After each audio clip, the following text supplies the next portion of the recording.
Ghost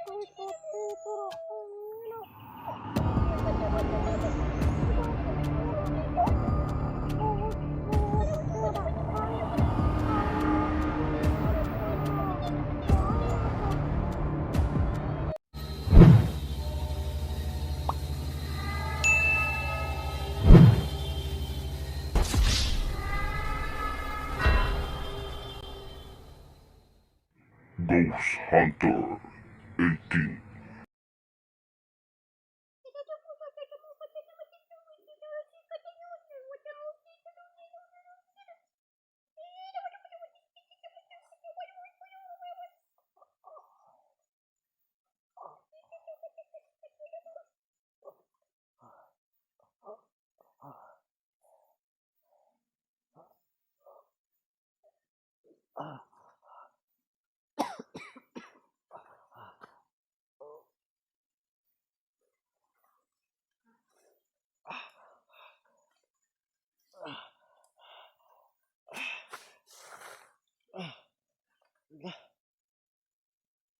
Dami.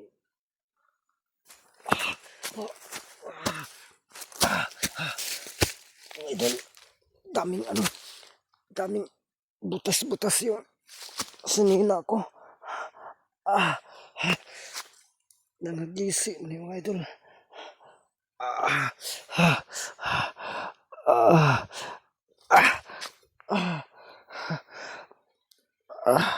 Mga kinawrasan mga idol. Isa pala itong lason. Hindi pala ito. Akala ko isang langis. Isa pala itong lason mga idol. Pero parang narinig ko yung boses ni kaibigang Amaya kanina. So, bala na. Kinakailangan kong makauwi para magamot ko itong sarili ko. Grabe.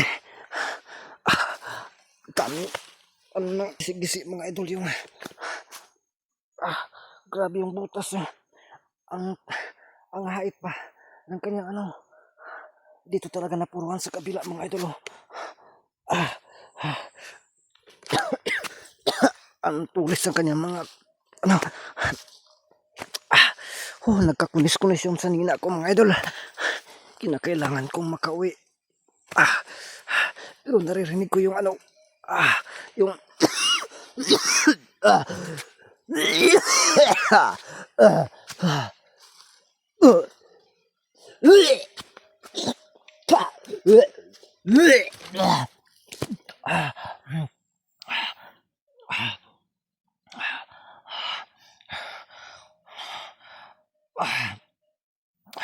kailangan ko labanan to.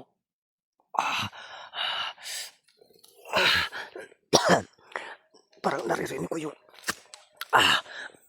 boses ni Amaya kanina. Pero parang papalayo ang kanyang boses mga idol. Grabe, lakas yung ano, yung pagtulo ng dugo sa ano.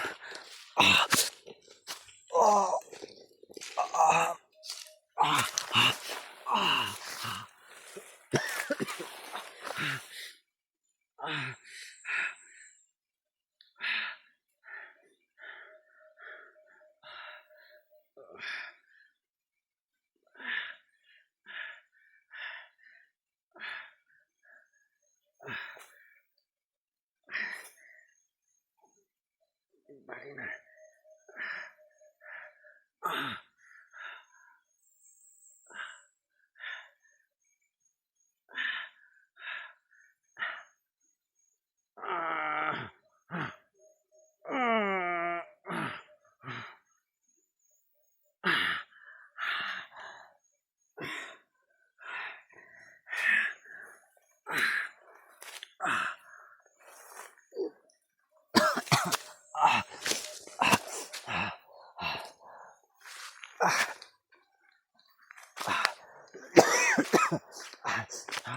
Grabe, kunis-kunis yung sanina ko mga idol.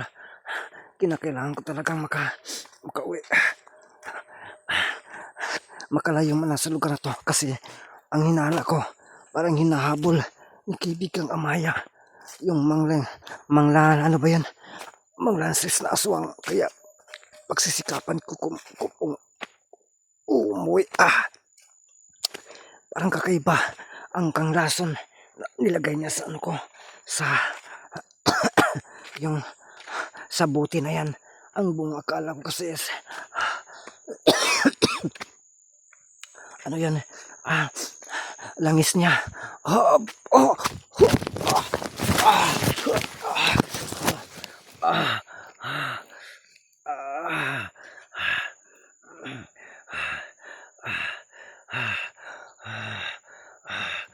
Grabe yung lason. Para na akong dilim yung paningin ko. Isa talaga yung lason. Sana mahanapan ko ito ng solusyon bago mahuli ang lahat. Mga idol, kasi lason to. Delikado talaga ito.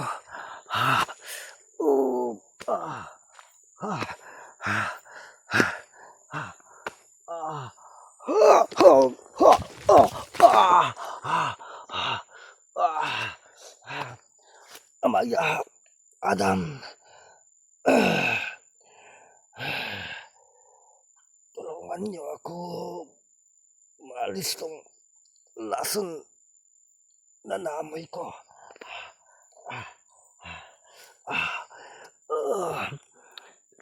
Kinakailangan na makagawa tayo ng paraan bago.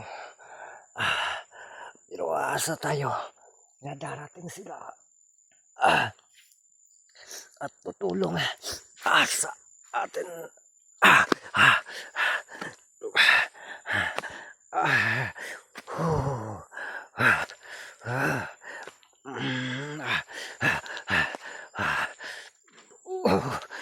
Ala na, makakayanan din to.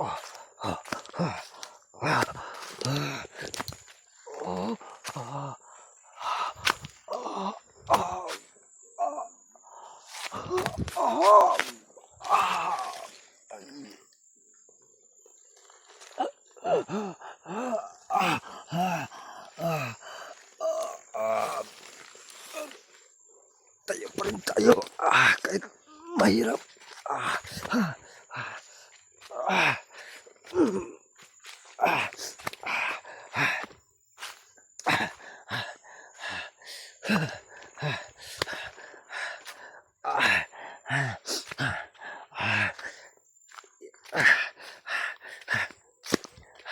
Grabe talaga yung katawan ko, daming galos nito.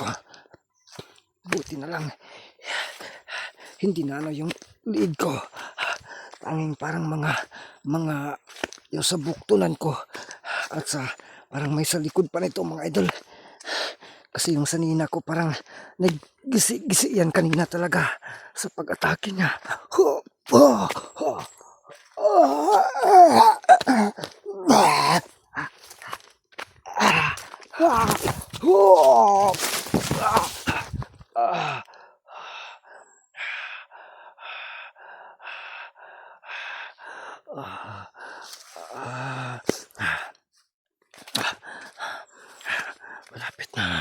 Malapit na sana sa grabe yung amoy niya. Ang amoy niya ay para bang pinagalong langis at pinagalong alikampor. Ano ba yung tawag doon? Naabutan ko pa kasi yung amoy na yun noon. Yung kadalasan ilagay sa sa kaban ba? Or kabinet. Yun ang amoy na naamoy ko doon sa bote. Ang akala ko ay langis ng aswang. Kaya para hindi niya magamit, inihuwad-huwad ko. No? Pero yun pala, yung naano ko yung amoy niya, isa pala siyang alasan. Dito, subukan ko ditong gamutin yung sarili ko. Sana okay na yan. Ah, ah, ah, ah, ah, uh, uh, ah, ah, ah,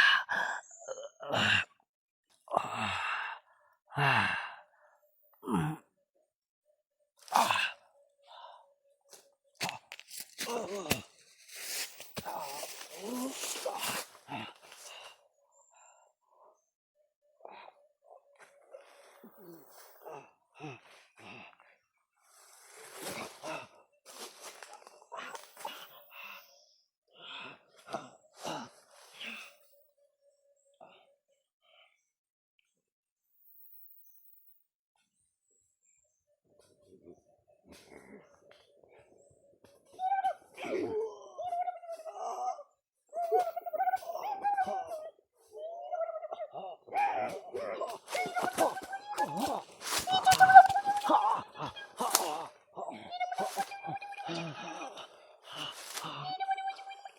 grabe. Lakas niya.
Maya,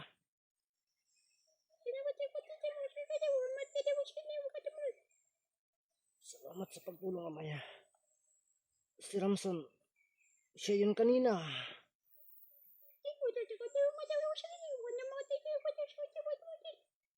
Umalis na si Ramson. Grabe, dami yung sugat ko ah. Amaya, anong klaseng lason yun?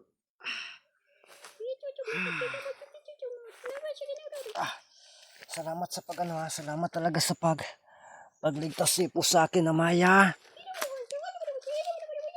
Oh, yan sabi po ni kaibigang Amaya is ano na yan. Hindi lang muna daw ako lalakad. Amaya, anong klaseng lason yun?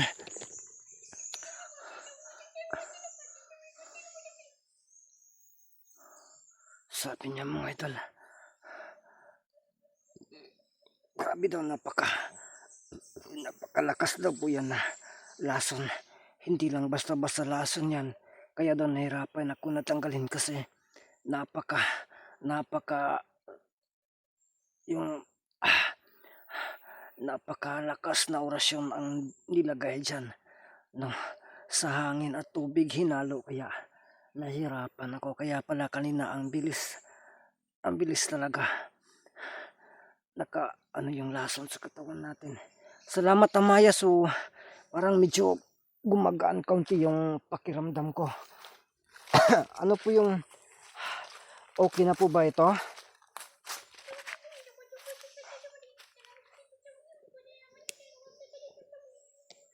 Sinasabi niya okay na po daw ito, no?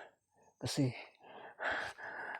yung paggamot ni kaibigang Ramson kanina, medyo ano na po daw yun, medyo kaunti lang na na paggamot pero sobrang mabisa. So ang ibig sabihin ng gumagamot talaga sa lason na nilagay po ni sa ano ba ito? Para nawawala na ako sa Amaya, ang ibig bang sabihin nito na si Ramson po yung gumagamot talaga sa lason na nilagay po ng isang aswang na nakamaskara?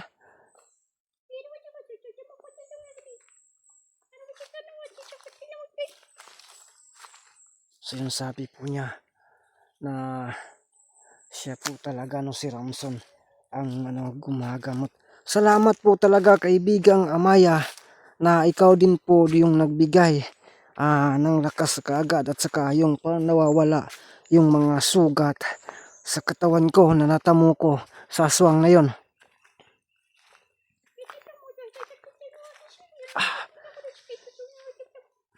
Sige kaibigang Amaya, ulitin ko, maraming salamat talaga.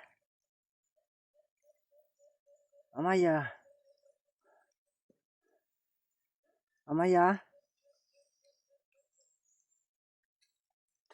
nawala na tibagkak ko mga idol. So yun mga idol, grabe, kaya pala nahirapan ako kanina kasi grabe pala yung lakas. May lason pang material, may lason spiritual, pinagkaisa niya at ginamit laban sa atin. So pinaghandaan na pala niya mga idol, kaya sobrang nahihirapan ako at nabigla ko. Ang akala ko kasi ay simpleng langis lamang po, no? Kasi hinahanap niya, yun pala isang bitag at hinabol po ni kaibigang Amaya kanina, kaya po daw ay lumalayo. Pero laking gulat ni Amaya, nabigla rin, napunta sa akin, nauna pa sa akin mga idol, kasi alam po na sumisibat ako papunta dito, yun sumusunod pala siya at sinasalubong tayo. Kaya yung ginagamot na natin yung sarili natin para maagapan yung karamdaman na natamo natin, bigla na lang siyang dumating sa likuran, pero wala na akong pakialam doon, bahala na siya. Kasi ang ko talaga na magamot yung sarili ko. Pero yun,